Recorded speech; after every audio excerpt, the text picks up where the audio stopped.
For the first time, drones are now appearing alongside traditional aircraft in the live ADS-B Exchange airspace picture.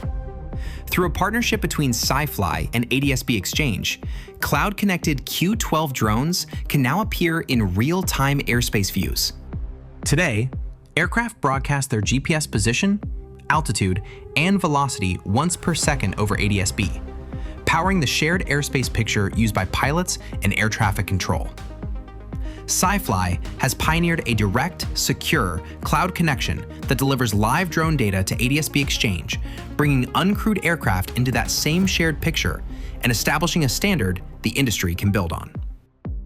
We believe every drone manufacturer should follow suit, because safe airspace isn't a competitive advantage, it's a shared responsibility.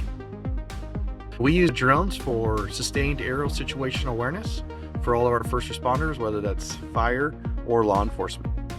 One of the biggest challenges when operating our drones in the national airspace is knowing where other drones are at, and especially where manned aviation is. Having the ability to know where those resources are at allows everybody to operate safely and deconflict. As drones begin operating at regional scale, shared airspace awareness becomes essential for safe coordination between crewed and uncrewed aviation. SiFly and ADS-B Exchange, bringing drones into the live airspace picture.